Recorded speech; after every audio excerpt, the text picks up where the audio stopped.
윈스턴 처칠이 이런 연설을 했다고 합니다. 연설의 내용에 보면 이런 말을 했대요. 우리는 해변에서도 싸울 것입니다 라는 얘기를 했다고 합니다. 이 연설은요 1940년 6월 4일 영국 하원에서 했다고 합니다. 이때 2차 세계대전 중에 독일의 침공을 맞서서 영국이 결코 항복하지 않을 것임을 강조하면서 했던 연설이 바로 이 연설인데요. 이 연설의 핵심은 영국과 연합군이 이미 한 어려움에도 불구하고 우리는 결코 항복하지 않겠다, 우리는 끝까지 싸우고 나아가겠다라는 것을 다짐했던 겁니다. 그러면서 그것이 필요하기 때문에 영국 전역에 걸쳐서 저항할 준비를 하고 힘내서 합시다라고 얘기하는 거예요. 처칠은 여기서 이렇게 연설을 했답니다. 우리는 해변에서도 싸울 것이며 착륙장에서도 들판과 거리에서 산에서도 우리는 싸울 것입니다. 우리는 결코 항복하지 않을 것입니다 라고 하면서 온 국민들을 격려하고 독려했다고 합니다. 영국인의 불굴의 의지와 결단력을 표현을 하면서 윈스턴 처칠은 영국 국민들과 함께 싸우자라고 얘기했다고 합니다. 영국 국민에게 큰 용기와 희망을 주는 연설이었다고 합니다. 전체 연설문을 보면 좀 더 달라지겠지만요, 우리가 이제 그런 마음이 있었다고 합니다. 역사상 가장 영향력 있는 연설 중에 하나로 평가받고 있는 연설이 바로 이 윈스턴 처칠의 연설이라고 합니다. 사랑하는 성도 여러분, 윈스턴 처칠도 또 많은 위대한 훌륭한 지도자들과 인도 리더들은요, 자신에게 있는 모든 맡겨진 백성들과 또 그런 그룹들을 위해서, 멤버들을 위해서 격려하고 독려하면서 힘내서 가자고 이야기합니다. 그리고 그 마음에 감동을 입고 그 마음에 이렇게 동기가 부여가 되게 되면은 우리는 어떻게 될까요? 우리는 또 거기에 맞춰서 흔들 가게 된다는 겁니다. 인간이 삶을 살고 힘을 내어 걸어가는 데 있어서 필요한 여러 가지가 있겠지만 그 중에 한 가지는 마음가짐이고, 그 마음가짐이 동기가 부여되었을 때, 동기부여가 제대로 됐을 때 우리는 또 움직일 수 있는 것 같습니다. 사랑하는 성도 여러분, 우리가 이 땅의 삶을 사는데 우리에게 진정한 동기부여를 주신 분은 누구십니까? 우리가 이 땅의 삶을 사는 데 있어서 정말로 우리가 가지고 있어야 될 그 마음은 어떤 것일까요? 오늘 하나님은 우리에게 창세기 1장에 있는 말씀을 통해서 하나님 나라의 회복은 우리의 선택이 아니라, 하나님이 우리에게 주신 삶은 우리가 선택하면서 이렇게 내가 원하는 대로 가야지가 아니라 하나님이 주신 사명이라는 겁니다.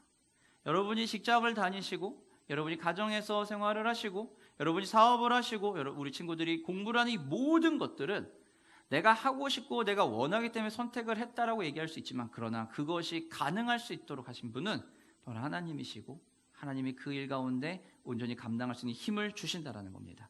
그렇기 때문에 이 사명은 일상에서, 여러분의 삶의 자리에서 더욱더 드러날 수밖에 없습니다. 왜냐하면 맡겨진 이 일이 하나님이 나에게 주신 사명이기 때문입니다. 하나님은 우리에게 이 사명을 주시면서 절대 그냥 하라고 얘기하지 않으십니다. 직장에 다니시는 우리 성도님들 생각해 보세요. 직장에서는 여러 가지 퍼포먼스를 낼 것을 요구하고 성과를 낼 것을 요구할 거란 말입니다. 성과가 나야지만 되고요. 사업을 하시는 분들은 수익이 나야 되고 이익을 창출해야 됩니다. 기업체는 모두 이익 집단이니까 이익이 나야 될 거 아니에요. 근데 이익이 날 수 있는 모든 환경을 주지 않고 그저 위에서 쪼기만 하는 거죠. 야, 이거 해. 어떤 지원이 필요합니다 라고 얘기하면, 아니야, 혼자 할 수 있어. 너 혼자 다 해봐. 너 혼자 다 해요. 그리고 대신 빨리 해야 되고 정확해야 되고 실수하면 안 돼 라고 하면서 위에서는 계속 내리쪼고 밑에 있는 우리들은 그걸 해야 되는 거예요. 여러분, 그러면은 성과가, 정말 원하는 성과가 나올 수 있을까요? 쉽지 않을 거예요. 정말 어려울 겁니다. 하나님이 만약에 우리에게 그렇게 얘기하신다면은 우리의 삶도 쉽지 않아요. 근데 하나님은 우리에게 그렇게 하지 않으신다는 겁니다. 직장에는, 세상에는 많은 리더들도 그렇게 하진 않습니다. 기업체들도 그렇고 많이 그렇게 하진 않을 거예요. 그런데 하나님도 똑같이, 오히려 더 하나님은 우리에게 분명하게 우리가 그 일을 할 수 있는 힘을 주셨습니다. 그리고 그 근거를 주셨고, 우리가 잊어버릴 때마다 생각날 수 있도록 말씀하셨다라는 거예요. 하나님은 우리에게 뭐라고 이야기하시냐면은, 너희는 정말 특별하고 독특하고 다르게 차별되게 만들어졌다라는 겁니다. 하나님이 세상에 창조를 하시고 난 후에 창조물 가운데서 인간에게만 특별히 얘기하시는 거예요. 너희는 특별하다. 그것을 오늘 성경에서는 우리는 이렇게 얘기합니다. 임해고 데히라고 얘기해요. 하나님의 형상이다라는 겁니다. 하나님의 형상으로 만들어졌다라는 것은, 인간이 하나님의 형상대로 창조됐다는 것은 인간에게 있는 고유한 존엄성이 어디에서부터 왔냐면 하나님께로부터 왔다는 거예요. 우리 친구들도 이 자리에 있는 우리 어른들도 모두가 청년들도 모두가 우리가 인간으로서 존엄성을 존중받아야 되는 것은 이건 예수를 믿고 안 믿고의 차원이 아닙니다. 우리가 하나님 앞에서 세상 가운데서 존귀하게 여김을 받고 존중받아야 될 이유는 우리의 능력이 많고 적음, 물질이 많고 적음 이게 아니라 하나님의 형상대로 지음받았기 때문에 우리는 존엄한 존재고 존귀한 존재라는 겁니다. 우리는 인간에게는 고유한 존엄성과 가치가 내재되어 있어요. 이 개념은 인간이 다른 피조물과 다르다라는 것을 분명하게 하나님이 선언하시는 거예요. 하나님은 분명하게 다른 피조물들도 하나님이 만드신 창조물이기 때문에 굉장히 존귀하고 또 우리가 잘 돌봐야 되는 사명이 있습니다. 하지만 그러한 존귀한 존재들조차도 인간과는 비교가 안 된다는 거예요. 인간은 다른 사물과는 절대 비교할 수 없는 그 차별화된 존재다라는 겁니다. 그것이 바로 뭐예요? 형상이에요. 이 형상이라는 단어가 가진 의미는 그렇습니다. 형상이라는 단어가 가진 의미는 그 당시 쓰던 언어인 히브리어에 보게 되면은요, 쌀메라고 하는 단어를 쓰게 됩니다. 이 쌀메라고 하는 단어의 의미는 일단 상이에요, 상. 스태츄라고 하는 그 상입니다. 모형이죠. 이 모형이기 때문에 이건 당연히 어떤 의미를 가지고 있냐면 그 모형이 딱 있다라는 것은 그 모형물이 뭐다는 거예요? 대리의 역할 또는 상징적인 의미를 가지고 있다는 겁니다. 하나님이 세상을 창조하시고 난 다음에 인간을 이 자리에 이 땅에 만드시면서 형상으로 만드셨다는 것은 하나님의 그 가지고 있는 권능과 그 모든 능력과 모든 그 권리와 의무를 형상인 사람에게 그대로 전달해 주셨다는 거예요. 형상이 되었다라는 것은 어떤 신이나 통치자의 상이 그 원본을 따라 대리하듯이 사람인 우리가 하나님의 대리자로서 이 땅에서 그 일들을 할 사명도 있고 권리도 있고 의무도 있다는 거예요. 과거에 보면은 뭐 사극이나 이런 거 보면은 이렇게 갑자기 어떤 도포를 탁 휘날리면서 말을 타고 따닥따닥 와가지고서는 나와서 외치죠. 뭐라고 외치죠? 어명이요 하고 나와요.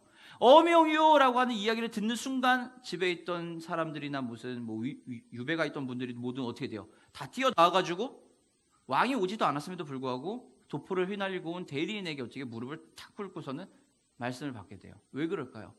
어명이기 때문에 그래요. 이 어명은 뭘 얘기합니까? 어명이라고 하는 것을 줌으로 인해서, 어명이라는 말을 함으로 인해서 달려온 사람이 왕과 동일한 권리와 왕과 동일한 능력과 힘을 가지고 있다는 겁니다. 그게 대리인이에요. 하나님의 형상이 우리가 형상대로 지음받았다는 것은 하나님의 이 모든 것들을 우리가 동일하게 지니고 있다는 겁니다. 모양이라고 하는 것은 또 뭘까요? 하나님의 형상대로 하나님의 모양대로 지어졌다고 그러거든요. 모양은 뭘까요? 눈에 보이는 거예요. 모양은 눈에 보이잖아요. 눈에 보이는 대로 하는 겁니다. 눈에 보이기 때문에 우리가 있다라는 것을 통해서 하나님이 보여야 되는 겁니다. 우리가 눈에 보이는 사람이고 우리의 행동이 눈에 보여지잖아요. 그걸 통해서 하나님의 눈에 보이고 하나님이 드러날 수 있게 된다는 겁니다. 골로새서 3장 10절에 보게 되면은요, 새 사람을 입었으니 이는 자기를 창조하신 이의 형상을 따라 지시기까지 새롭게 하심을 입은 자니라라고 얘기해요. 골로새서 3장에선 바울은 하나님의 형상대로 우리는 새로운 창조가 되었다라고 얘기하고요. 창세기 5장 1절에 보면은 아담의 계보를 통해 아담의 계보가 나오거든요. 5장 1절에 이렇게 얘기해요. 아담의 계보를 적은 책이라 하나님이 사람을 창조하실 때에 하나님의 모양대로 지으시되라고 얘기해요. 시작부터 그렇게 합니다. 아담부터 시작했던 모든 것들을 하나님이 천지를 만드시고 누구를 만들고 누구의 자녀이고 누구의 자녀고 누구의 자녀고 누구의 자녀고 하는데 마지막은 예수로 가게 되겠고요. 그리고 처음으로 올라가면은 하나님이시다라고 이야기하고 있다는 겁니다. 우리의 존재는 스스로가 다짐해야 돼요. 나는 아무것도 아닌 존재가 절대 아니다.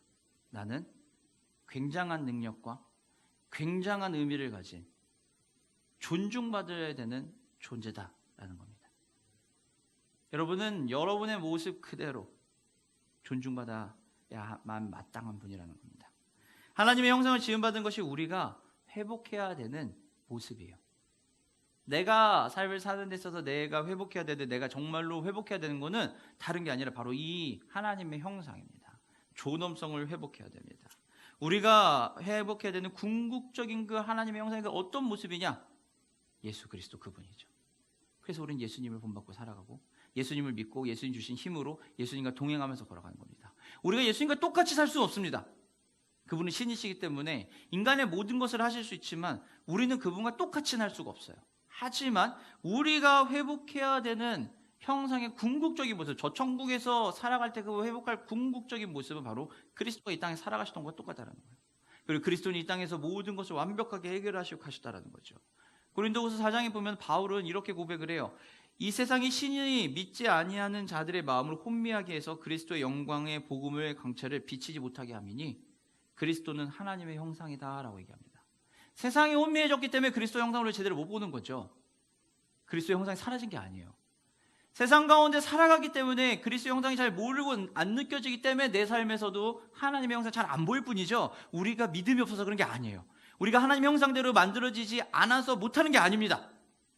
시대가 우리를 힘들게 하고 내 처한 상황이 나를 힘들게 하고 내가 처한 모든 환경 속에서 내가 어려움을 겪고 있기 때문에 내 마음이 좀 힘들기도 하고 여러 상황의 굴곡들이 있기 때문에 우리가 잘 보이지 않을 뿐이에요. 내가 믿음이 없는 것도 아니고 여러분 믿음이 없는 것도 아니고 우리가 하나님의 형상대로 지음받지 못한 것도 아니에요. 우리에겐 전부 다 있어요. 그렇기 때문에 여러분 우리는 고민해요. 내 신앙이 정말 바른 걸까? 내가 정말 예수님 잘 믿고 있는 걸까? 내가 살아가는 이 방식이 정말 옳은 걸까? 라고 고민을 할 수밖에 없어요. 우리가 하나님의 형상대로 지음받았기 때문이에요. 여러분 예수를 우리가 믿지 않으면요 내가 예수를 믿나 이 고민 안 합니다. 그냥 안 믿고 살죠. 당연하잖아요. 근데 내가 예수를 믿기 때문에 우린 고민하는 거예요. 내가 잘하고 있나? 내가 제대로 하고 있을까?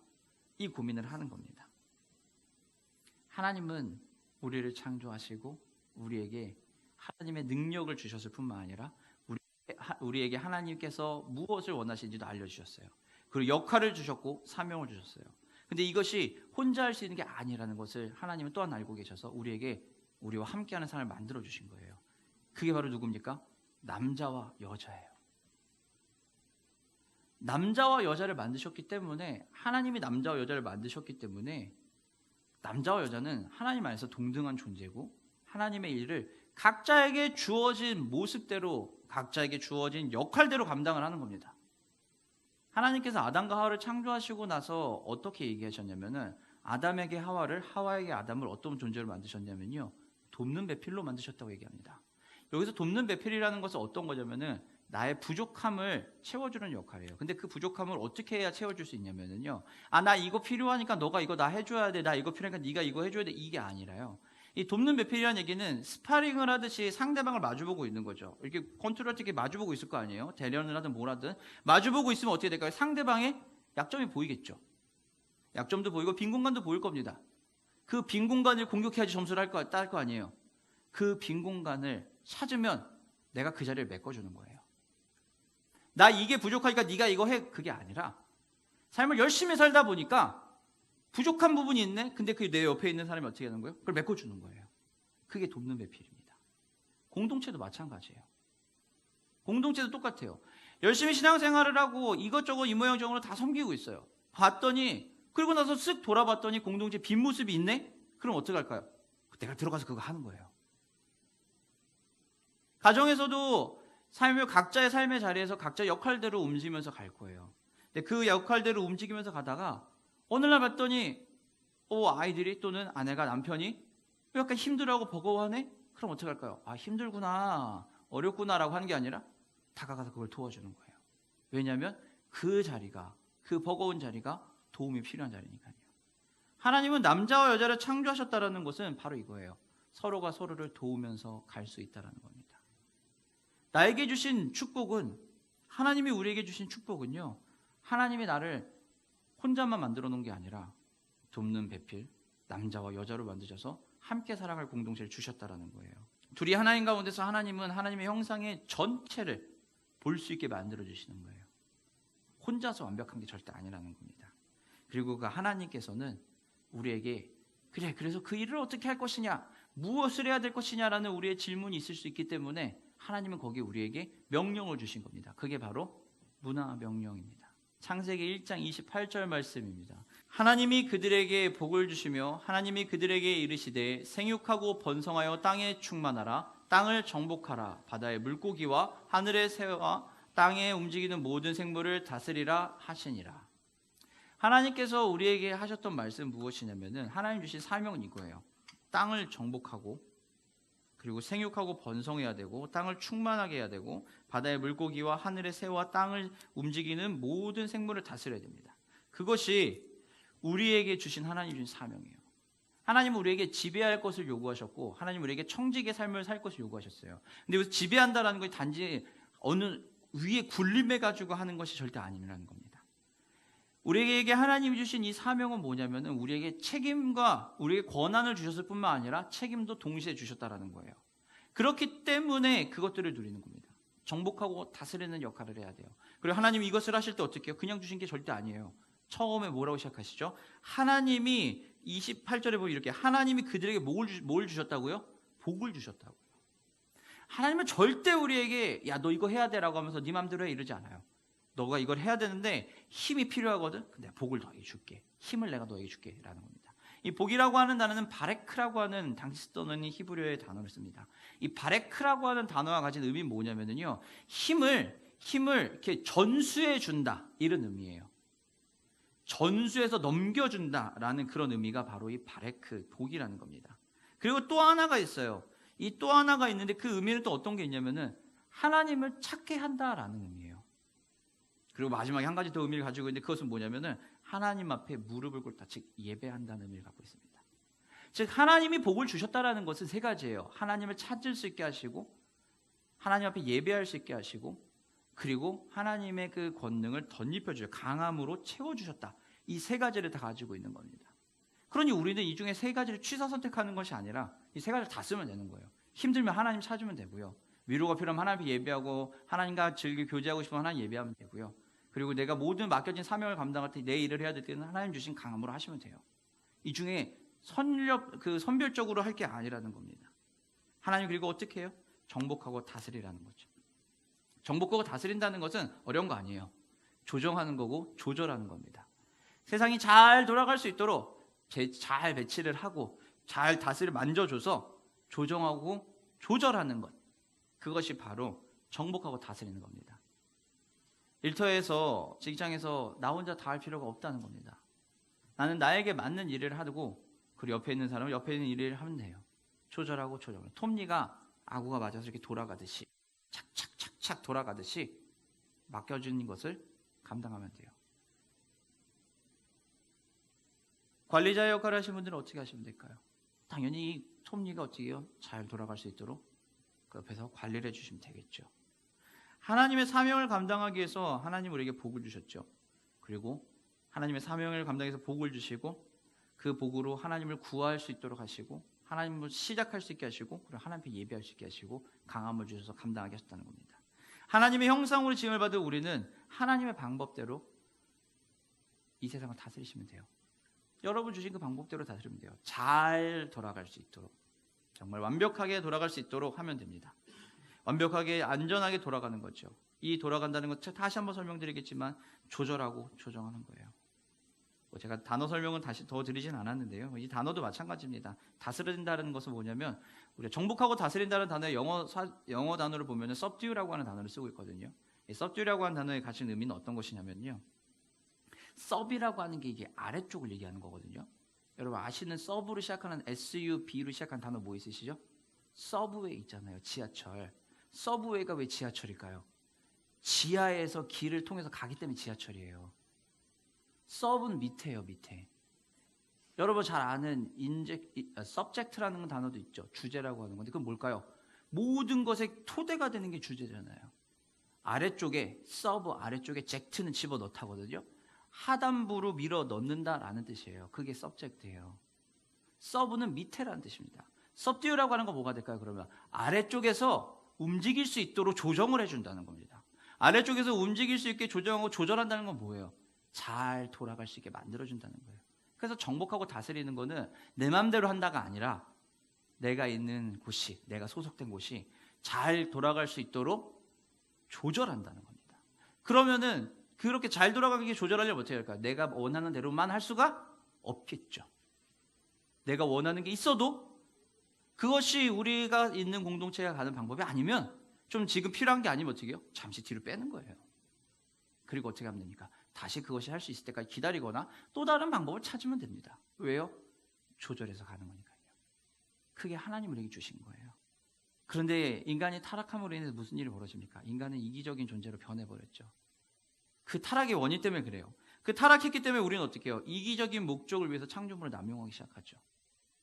공동체를, 내가 있는 일터를, 또는 직장은 직원들을 어떻게 해요? 이익을 창출하기 위해서, 나의 이익을 위해서 다 그것을 뺏기 시작하려고 하죠. 그럼 어떻게 될까요? 이제 힘들어지는 거예요. 인간이 이기적인 목적을 위해 창조물을 남용하거나 적절한 관리와 통치를 수행하지 못하면 무분별한 세계가 일어나게 될 것이고 무분별하게 세상이 망가질 겁니다. 단적으로 우리의 환경을 돌아보면 됩니다. 우리의 환경이 어떻죠? 굉장히 안 좋죠. 날씨 이런 거, 기후 얘기하는 겁니다. 굉장히 안 좋잖아요. 겨울에 막 모기가 날아다녀요. 그리고 겨울인데 더워요. 여름인데 우박이 날려요. 해수면이 올라가고 있대요. 이거는 정상인 모습이 아니잖아요. 인간이 자신의 이익을 위해서 이렇게 하면은 그것을 다스릴 수가 없게 된다는 겁니다. 출애굽기 32장에 보면 황금송아지 사건이 나오잖아요. 황금송아지 사건이 왜 나옵니까? 하나님의 대리자였던 모세가 보이질 않는 거죠. 그런 인간들이 어떻게 해요? 두렵고 떨리고 무서우니까 자기들이 원하는 신을 만들어버린 거예요. 눈에 안 보이니까요. 우리가 우리의 모습 속에서 하나님이 안 보이면요, 우리도 똑같이 됩니다. 그러니 우리는 이 세상을 어떻게 해요? 하나님이 주신 방법대로 다스리면 돼요. 우리가 회복되는 것은 우리의 노력이 회복되는 게 아니에요. 여러분 지금까지도 최선을 다해서 했거든요. 여러분 정말 열심히 낼 수 있는 최고의 노력을 다 하셨거든요. 여기서 더 어떻게 노력을 해요? 인생을 갈아 넣어야죠. 그러면 그러고 싶지는 않잖아요. 우리가 회복이 그러나 돼야 된다, 내 삶이 회복돼야 되는 건 내 노력을 회복한다가 아니라 그리스도의 희생적인 사랑과 그분의 자비를 통해서 은혜의 복음의 메시지, 그 은혜가 내 안에서 회복이 된다는 겁니다. 그럼 나는 자동으로 돌아가게 돼요. 이 은혜는 우리가 하나님께 영광 돌리는 방식으로 청지기의 직분을 수행할 수 있도록 동기부여하고 그리고 그걸 가능하게 하는 게 바로 이 은혜입니다. 사랑하는 성도 여러분, 그러니 우리는 이 은혜가 있으면 어떻게 이 세상을 다스리고 갈 수 있을까요? 청지기로서의 사명을 다 감당할 수 있어요. 여러분 마음 가운데 이 은혜가 살아나야 돼요. 하나님 우리에게 뭘 줬다고요? 복을 주셨다고요. 그 복은 어떤 복이라고요? 하나님을 찾을 수 있게 하는 복이고 하나님 앞에 예배할 수 있는 복이에요. 그리고 강함을 주신 복이에요. 여러분 내가 진짜 하나님을 잘 믿고 있나 잘 못 믿고 있나라는 의문이 들 때가 있을 거예요. 우리 친구들 특히 내가 진짜 예수를 믿는 게 맞나라는 고민이 들 때가 있을 겁니다. 그럴 때마다 내가 예수를 잘 믿나라는 고민을 할 때마다, 그런 마음이 들 때마다 우리 친구들이 해야 되는 건 뭐냐면 하나님을 찾는 거예요. 그리고 기도하는 거예요. 그리고 예배의 자리로 나오는 거고, 잘 모르겠으면 엄마 아빠한테 물어보고, 엄마 아빠가 잘 모르시면은 그때 어떻게 하면 돼요? 목사님 찾아오면 돼요. 목사님 그러라고 있는 사람이니까요. 오면 돼요. 얘기하면 되고 가면 됩니다. 그리고 여러분이 하고 있는 공부, 또 여러분이 하고 있는 이 직장의 일들, 이 모든 걸 할 때마다 힘이 들 때마다 어떻게 생각하면 될까요? 나에게 주신 사명이 지금 이 자리에서 이걸 감당하는 거구나. 근데 이 사명을 감당한 내가 힘이 드는구나. 그럼 어떻게 하면 돼요? 주님 앞에 나아가야지. 복 받으러 가야지. 하나님을 찾으러 가야지. 하나님 앞에 예배하러 가야지. 하나님 주신 강함으로 살아가야지. 라고 다짐하고 다시 한번 주님 앞에 가서 은혜를 받는 거예요. 하나님의 형상대로 창조된 고유의 존엄성과 관련된 우리 앞에 놓여있는 시대적인, 사회적인, 현대의 모든 문제를 해결하는 방식은 여러분의 노력으로 다 되는 게 절대 아니에요. 그리고 여러분이 혼자 개인의 노력으로 하면요, 너무너무 힘들어요. 정말 너무너무 힘듭니다. 왜 굳이 그거를 내 혼자 노력을 합니까? 그리고 여러분 노력 안 하셨어요? 다 하셨잖아요, 지금까지. 또 노력하시게요? 그거 힘들어서 하지 마세요, 그냥. 대신 하나님 주신 힘으로 하세요. 그 은혜로 살아가시면 됩니다. 하나님의 형상을 회복하는 것은 하나님 나라의 DNA를 갖는 거예요. 하나님 나라의 DNA를 갖기 위해서 우린 그리스도와 함께 있어야 되고, 그것이 바로 예배의 모습입니다. 2024년도에 그래서 우리는 하나님 앞에서 우리 공동체가, 또 우리 개인이 예배하고 공동체가 함께 예배하고 교회가 함께 예배하며 걸어가는 겁니다. 공동체의 예배, 개인의 내 예배의 모습을 살펴보셔야 됩니다. 예배할 때 우리의 태도, 예배 이후에 내 삶의 모습, 예배에 오는 내 삶의 모습들, 이런 것들을 살펴보셔야 돼요. 그리고 내 안에 하나님의 은혜가 넘칠 수 있도록 주님 나에게 복 주시옵소서라고, 내가 하나님의 은혜를 더 사모하며 나아갈 수 있도록, 하나님 나 이거 잘 돼야 되니까 복 주세요, 이런 거 말고요. 주님, 내가 은혜를 사모하며 주님 주신 복으로 다시 한번 가기를 원합니다 라고 고백하며 가길 소망합니다. 말씀을 마치도록 하겠습니다. 여러분의 삶은 분명히 회복돼야 돼요. 네, 그거는 의심하지 않습니다. 그런데요, 여러분, 그 회복이 그냥 내가 원하는 삶의 회복이 아니에요. 우리가 회복해야 되는 것은 우리의 선택도 아니에요. 그게 사명입니다. 하나님 앞에 예배 가운데 하나님을 만나야 돼요. 기쁨으로 하시면 돼요. 제가 최근에 저희 가정 가운데서 저는 되게 요즘 행복함을 느끼고 살거든요. 평생 가장 행복한 시절인 것 같아요. 제가 뭐 엄청 뭐가 잘 되냐, 그건 아닙니다. 그렇다고 우리 아이들이 엄청나게 말을 잘 듣냐, 그것도 절대 아닙니다. 보시면 아시겠지만 우리 아이들이 너무 예쁘고 사랑스럽지만 말은 더럽게 안 들어요. 이것들이 말은 정말 징그럽게 안 듣습니다. 저것들을 패야 될까 이 생각이 입 밖으로 올라오는데, 그럼에도 불구하고 요즘 가장 행복해요. 왜 행복한지 아세요, 여러분? 다른 행복이 아니에요. 첫 번째는요, 내가 나 혼자 할 수 없다는 것을 알았기 때문에 행복해요. 원래 나 혼자 그거 못하는구나 라는 걸 아니까 조금 짐이 내려지더라고요. 그리고 나서 또 하나 든 게 뭐냐면, 하나님이 이거 허락하셨으면, 하나님 우리 가정을 만들어주시고 우리 가정 가운데 함께 하시면 잘할 수 있겠지 내가 이제. 그리고 나서 보니까 우리 애들의 부족한 부분들 많아요. 화가 이렇게 올라오거든요 진짜. 그런 날, 그럼에도 불구하고 근데 내려놓을 수 있어요. 그래서 아이들한테 화를 내기도 하지만 예전과 다른 모습이고, 그리고 요즘에는 조금은 더 편안하고 조금은 더 제가 부담 없이 가벼운 마음으로 아이들을 마주하고 있습니다. 사랑하는 성도 여러분, 제 능력이 변했을까요? 아닙니다. 교회 안에서 보셔서 아시잖아요. 지난 5년간 저를 보셔서 아시잖아요. 제가 뭐 어마어마한 능력자입니까? 그것도 아니죠. 제 능력치가 갑자기 막 업그레이드가 됐으니까 레벨업 하듯이 만렙 찍으면은 뭐 이렇게 올라가듯이 어떤 뭐 티핑 포인트를 넘어가거나 하면은 뭐 제 능력이 올라가듯이 그런 능력이 올라갔습니까? 그런 거 없잖아요. 그래서 제 마음의 방향은 하나입니다. 하나님을 예배하고 하나님 마음을 품고 나 혼자 할 수 있는 게 아니구나라는 거를 알게 되니, 그러니 하나님 앞에서 기쁨이 생기는 겁니다. 여전히 저는 건강에 문제가 있는 사람이고요. 여전히 제 환경은 그렇게 엄청나게 좋은 환경은 아니에요. 그리고 우리 교회에 처한 모든 상황이 엄청나게 뭐 밝은 빛을 주고 막 이건 아니에요. 우리 다 알잖아요.